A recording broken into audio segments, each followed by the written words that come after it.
There was a time when people believed that Max Verstappen had finally matured, that the fiery teenager who once stormed through the paddock, shouted into radios, and took no prisoners had been refined by years of domination and silverware. But Barcelona, in the searing Spanish heat, peeled away the polished exterior, revealing an unsettling truth. The old Max is still very much alive, perhaps angrier and more impatient than ever before. And Red Bull, the team that once gave him wings, now seems to be the very source of the turbulence. The chaos erupted late in the race when Kimi Antonelli's Mercedes pulled to the side with a mechanical issue, triggering a late safety car that flipped the entire strategy on its head. As the front runners drove into the pits to grab fresh rubber, Verstappen had only hard tires remaining. It was a tactical corner that Red Bull had boxed themselves into, and Max was the one forced to pay the price. In theory, Red Bull could have left him out. The laps were ticking down, track position mattered, but instead, they pitted him, putting him on the least competitive compound at the worst possible time. The restart wasn't kind. Verstappen suffered a snap of oversteer, clashed with Leclerc, and tumbled back to fourth. Then George Russell came charging through. In a desperate bid to hold position, Max left the track, rejoined ahead, and was told, much to his dismay, to concede the place.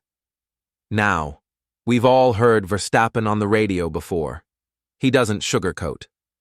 But this time felt different.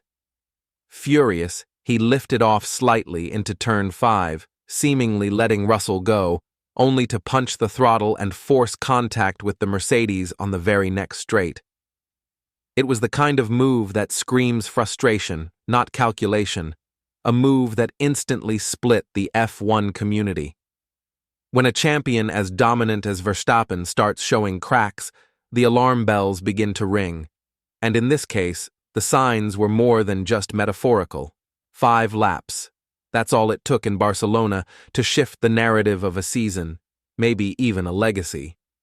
On one hand, he delivered brilliance, cat-like reflexes and commitment that had him pulling his RB20 from the brink of disaster at 190 miles per hour as it slid over the curb like a missile on ice.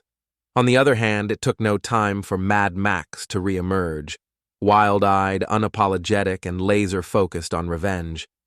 His altercation with George Russell was less racing incident, more personal vendetta, and the world, including his fellow drivers, took notice. Lando Norris, Charles Leclerc, and Oscar Piastri didn't need to say anything. Their silent reactions in the green room before the podium said enough. You could see it, the raised eyebrows, the half-laughs, the side glances. They knew this wasn't championship-caliber coolness under pressure. This was petulance in its rawest form, and it was unmistakably Max, the same Max who once said, "I don't want to play political games, I just want to race." The same Max who now seems to want to bulldoze his way through problems, cars, drivers, and rules be damned. George Russell, the target of Verstappen's frustration, kept his cool, but even he couldn't hide the confusion. "It seemed a little bit unnecessary," he said. That's putting it mildly. Verstappen admitted as much, shrugging off the idea that it was intentional with a flippant, "Does it matter?"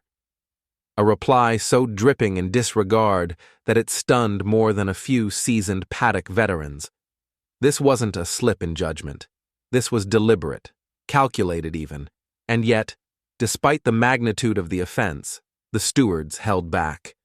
A mere 10-second penalty, from 5th to 10th. That's the price Verstappen paid for a move that, according to Nico Rosberg, deserved nothing less than a black flag. And Rosberg wasn't mincing words. "He just rams him full on. You need to black flag that," he said. The German knows what a title fight looks like. He's seen drivers buckle under pressure. But what he saw in Barcelona wasn't pressure, it was petulance. Dangerous, ego-fueled petulance that went unchecked by the officials. A black flag is the nuclear option in Formula One. It's barely been used this century. But if the Verstappen shoulder barge wasn't enough to trigger it, then what is? What's more troubling than the lack of punishment is the emerging pattern. Verstappen isn't a first-time offender flying off the handle in a one-off outburst. He is, by all measurable accounts, 1 penalty point away from a race ban, 11 penalty points over the past year. Each one is a reminder of reckless behavior, each one carrying the weight of a champion too often playing by his own rules. From Austria to Mexico, Brazil to Abu Dhabi, and now Spain, the list grows, and the FIA's patience thins. And yet, it's not just about penalties or feuds with fellow drivers. The larger story lies within Red Bull itself. The car, for all its past supremacy, is faltering. The McLarens are faster, more stable, and more consistent. Verstappen, despite his best efforts, is driving around problems rather than through them.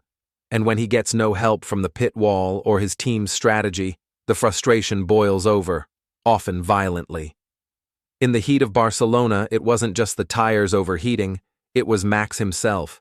His engineer, Giampiero Lambiase, usually his on-track confidant, had given the instruction, "Let Russell through."